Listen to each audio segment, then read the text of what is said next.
এখন আসো তোমার এইটা হইলো তোমার একটা হইলো স্টেমেন। এখন একটা স্টেমেনের কয়টা পার্ট আছে আমারে বলো, এগুলো পড়ছো বলো। দুইটা পার্ট আছে, একটারে কি কয় ফিলামেন্ট কয়, আরেকটারে কি কয় বলো? অ্যান্থার বলে। গুড, এটা অ্যান্থার বলে। তোমার আজকে পড়া হইলো কি নিয়ে জানো? অ্যান্থার নিয়ে, ঠিক আছে? অ্যান্থার নিয়ে, অ্যান্থার বা পরাগধানী নিয়ে। এখন পরাগধানীটার একটু দেখো, পরাগধানীটার একটু ভালো মতো দেখো, দেখা কি মনে হইতেছে কয়টা তোমার আছে এখানে? হ্যাঁ, দুইটা কম্পার্টমেন্ট আছে, এইখানে একটা কম্পার্টমেন্ট, এইখানে একটা কম্পার্টমেন্ট। তো এই ধরনের পরাগধানী যাদের দুইটা কম্পার্টমেন্ট থাকে তাদেরকে বলে বাইলোবড অ্যান্থার বা বাইলোবড পরাগধানী। আমার কথা বুঝতে পারছো? আচ্ছা, এক্সেপশন আছে কোনো? বলো বলো কোনটা আছে? এই মিয়া পড়ছো তুমি, বলো একটা এক্সেপশন পড়ছো তোমরা। সব পরাগধানী প্রায় বাইলোবড, একটা এক্সেপশন আছে যেখানকার পরাগধানী মনোলোবড বা সিঙ্গেল প্রকোষ্ঠ। মালবেসি গোত্রের বৈশিষ্ট্য বড় নাই, পরাগধানী এক প্রকোষ্ঠী কিন্তু এক কোষী না, মনে আছে? পড়ছিলা মালবেসি গোত্রের পরাগধানী এক প্রকোষ্ঠী বা মনোলোবড কিন্তু কি মানে এক কোষী না, এই ধরনের একটা লাইন ছিল না? তো মনে রাখবা এটার এক্সেপশন কি, বাইলোব পরাগধানীর এক্সেপশন হইলো মালবেসি গোত্র। কথা বুঝতে পারছো? বাইলোব পরাগধানীর এক্সেপশন হইলো মালবেসি। আচ্ছা, এরপরে আসো তাহলে বাইলোব পরাগধানী। এখন তুমি এটা কাটলা, কাটার পরে তুমি এইরকম একটা জিনিস দেখবা। এখন এরকম জিনিস দেখার পরে তোমার মনে হইতে পারে যে এখানে চারটা থলি আছে, তাই না? কিন্তু এই চারটা থলি কয়টা লোবের মধ্যে আছে? দুইটা লোবের মধ্যে আছে। আমি তোমার ভালো মতো দেখাই, দেখো এই যে এইটা একটা লোব, এই এক লোবের মধ্যে দুই থলি, আর এটা হলো আরেকটা লোব, এটার মধ্যে আরো দুইটা থলি। আমার কথা বুঝতে পারছো? কোনখানে তিনটা লোব? না না না, এই এটা হলো লোব। এখন এটারে কাটছো, কাটার পরে তুমি এই জায়গায় কিছু গ্রুপ দেখতে পাবা, ওই গ্রুপ দেখে তুমি ওটার লোব বলতে পারবা না। বুঝতে পারছো? মানে আমি তোমারে বলি এটার ক্রস সেকশন কিরকম আসবে, উপর থেকে ক্রস, হ্যাঁ এই যে এটা উপর থেকে ক্রস সেকশন এরকম আসবে। দেখো এই যে এদিকে দেখো, উপর থেকে ক্রস সেকশন এরকম আসবে, দেখো এরকম আসবে। মানে এইখানে একটু তোমার থাকবে, এখানে একটু থাকবে, আর এরকম আসবে। তো দেখো এইটা হইলো, তুমি হইলো এইটুকু হইলো একটা লোব, এই যে এইটুকু হইলো একটা লোব, এইটুকু হইলো আরেকটা লোব। কেমনে বুঝলাম? কারণ মাঝখানে দেওয়া একটা আছে, একটা গর্তের মতো আছে, যেটা কানেকটিভ বা যোজনী বলছে। তো যোজনীর দুই পাশে দুইটা লোব থাকে। আমার কথা বুঝতে, যোজনী জিনিসটা কি আমি তোমার বলতেছি, যে এখানে যোজনী থাকে, কানেকটিভ বা যোজনী থাকে। এটার এক সাইডে একটা লোব, আরেক সাইডে আরেকটা লোব। এই লোবের মধ্যে কি হলো এটা? হ্যাঁ, আবার আঁকা লাগবো, ঠিক আছে? এখন এই লোবের ভিতরে ভাইয়া এইখানে একটা থলি থাকে, থলি মানে হইলো স্যাক, থলি, পুরা থলি।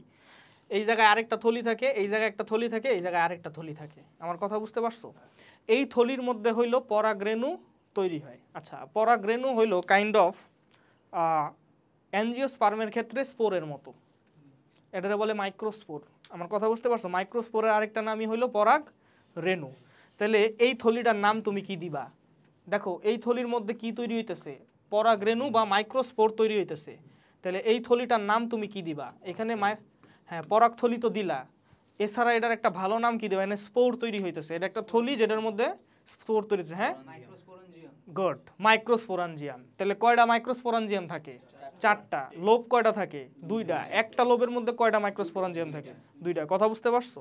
আচ্ছা, যাই হোক, এখন তাহলে দেখো এটা এই যে দেখাইছি, এই যে এইটা একটা লোব, এটা আরেকটা লোব, এটা হলো ক্রস সেকশন। আচ্ছা, এখন এইটারে আমি এই যে এইভাবে দেখাচ্ছি, দেখো এটা হলো তোমার, এটা হলো আমাদের ক্রস সেকশন যেটা তোমার বইয়ে আছে।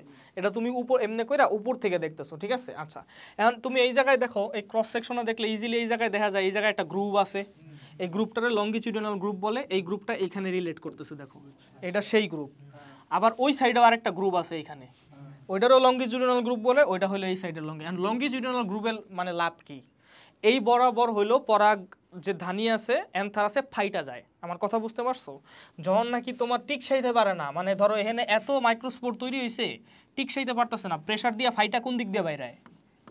এই লঙ্গিটিউডিনাল গ্রুপ বরাবর ফাটে। আমার কথা বুঝতে পারছো? লঙ্গিটিউডিনাল গ্রুপ বরাবর পরাগধানীটা ফাটে, ফাইটা হইলো কি বেরায়? এই যে পরাগরেণুগুলা বাইরায়, এই সাইডের গুলা এই লঙ্গিটিউডিনাল গ্রুপ বরাবর ফাইটা হইলো বাইরায়। তাহলে বুঝতে পারছো লঙ্গিটিউডিনাল গ্রুপের ফাংশন কি? এমনি তুমি এইখানে দেখো, আমি যদি এইখানে তোমাদের আবার একটু রিভিশন দেওয়াই, দেখো এটা হইলো তোমার একটা একটা লোব, তাই না? এটা আরেকটা লোব। আচ্ছা, দুইটা লোবের মাঝখানে এই যে এই জায়গাটায় আছে একটা গোল একটা অংশ, এটারে কি বলে?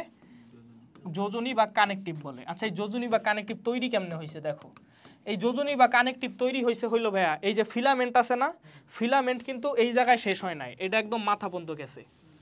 আমার কথা বুঝতে পারছো? এটা এই জায়গায় শেষ হয় না, এটা কুই একদম মাথা পর্যন্ত গেছে।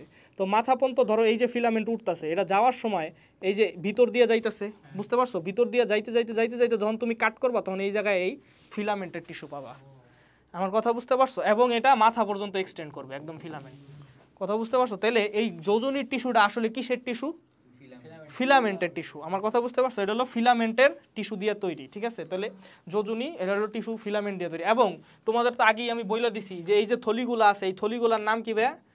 আদিব বলছে মাইক্রোস্পোরাঞ্জিয়াম। দেখো যদি নাম কেউ না পারো, ও যেভাবে বলছে, যেই থট প্রসেসে বলছে, স্পোর যেই থলির মধ্যে থাকে ওটারে স্পোরাঞ্জিয়াম বলে। তাহলে মাইক্রোস্পোর যেই থলির মধ্যে থাকবে ওটারে কি বলবো? মাইক্রোস্পোরাঞ্জিয়াম বলবো। আমার কথা কি ক্লিয়ার? বুঝতে পারছো? স্পোরাঞ্জিয়াম মানে কি? স্পোর মানে স্পোর, আর এনজিও মানে কি? ভেসেল বা থলি। মনে আছে? আচ্ছা ঠিক আছে।